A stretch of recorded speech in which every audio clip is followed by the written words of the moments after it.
तो उस जगह पर 500 साल तक मुसलमान नमाजें पढ़े। कांग्रेस के जीवी पंत मुख्यमंत्री थे, रात के अंधेरे में उसमें मूर्तियां रख दी गई। मेरी मस्जिद थी, है और रहेगी। उन्होंने मूर्तियां नहीं निकाले। और फिर वहाँ पे कलेक्टर थे जिनका नाम था नायर साहब मस्जिद बंद करा के वहाँ पर पूजा शुरू कर दिए। और 1950s में नायर साहब जनसंघ के पहले मेंबर ऑफ पार्लियामेंट बने। फिर 1986 में लॉक्स खोले गए, बगैर मुसलमानों को सुने। बूटा सिंह शिलान्यास कर दिए।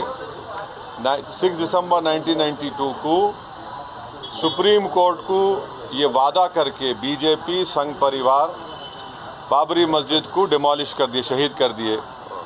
और बीजेपी के पास ये मुद्दा कब आया? आपको मालूम?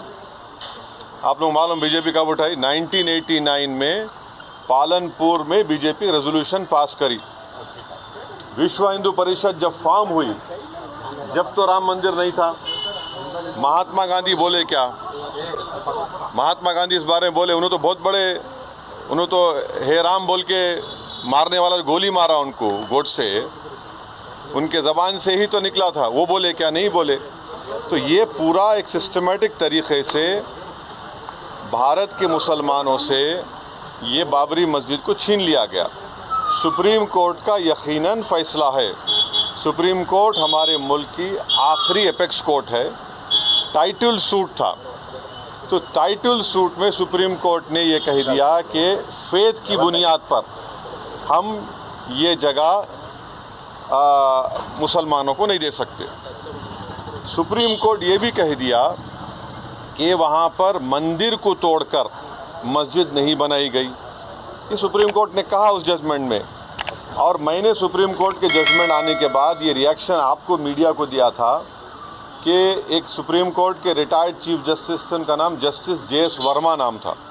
उन्होंने सुप्रीम कोर्ट के बारे में कहा था कि supreme court is supreme but not infallible. ये उन्होंने कहा था, मैं फिर से कह रहा हूँ। और मैंने उस वक्त ये कहा था कि ये जजमेंट आने के बाद ऐसे कई मुद्दे खुल जाएंगे, जिसको अंग्रेजी में बोलते हैं Pandora box will be open. और आज आप देख रहे हैं कि हर जगह पर संघ परिवार जाकर ये बोलता है कि अयोध्या धाम के जो दर्शन जिन्हें होते हैं वो बहुत ही ज़्यादा एक पुण्य कमाते हैं। तो हमारा जो सबसे बड़ा धाम है, जैसे कि वर्ल्ड में वेटिकन सिटी का जो महत्व है वो अब अयोध्या धाम का है हमारे लिए। बहुत राजनीति हो रही है, बहुत से लोग हैं जिनको इनवाइट मिला है पर वो आने से मना कर रहे हैं। आई थिंक मैं क्या कहूँ, जैसे हमारा सौभाग्य है कि हमें इस तरह से ईश्वर ने, श्री राम ने सद्बुद्धि दी है कि हम आएँ और उनके दर्शन करें। तो कुछ ऐसे भी हैं जिनको दुर्बुद्धि दी है कि वो उनके दरबार में ना आए, उनको उनके दर्शन ना मिले। MIM चीफ का कहना है कि बाबरी मस्जिद पे अब तक जो है नमाज होती थी, लेकिन मेजॉरिटी वोट के चक्कर में ये सब कुछ हो रहा है। देखिए, जो अब चली गई, जिसे कहते हैं ना, जो बीत गई सो बात गई, अब वो चली गई वो बात। सत्य ये है कि जो सनातन है वो सत्य है।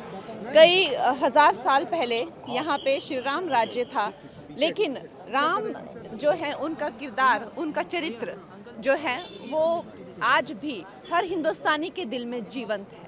वो जिंदा है हर हिंदुस्तानी के दिल में, और उनकी प्राण प्रतिष्ठा हो रही है 22 को। तो स्वयं श्री राम जो हैं वो अपने दर्शन देंगे, और हमारे मंदिर में हमें ये सौभाग्य होगा कि राम मंदिर में आके वो विराजेंगे, और फिर से राम राज्य का जो है वो पुनर्निर्माण, पुनर्जन्म होगा। आप MP हरभजन सिंह कह रहे हैं कि मुझे बाकियों की परवाह नहीं, पर मैं तो जाऊँगा। वो आम आदमी पार्टी जिस चीज़ को सुबुद्धि श्री राम देंगे, जिस चीज़ को वो चाहते हैं कि मेरे दरबार में आए, उनको ऐसी सुबुद्धि मिलेगी कि वो आएंगे। धन्यवाद। जय श्री राम।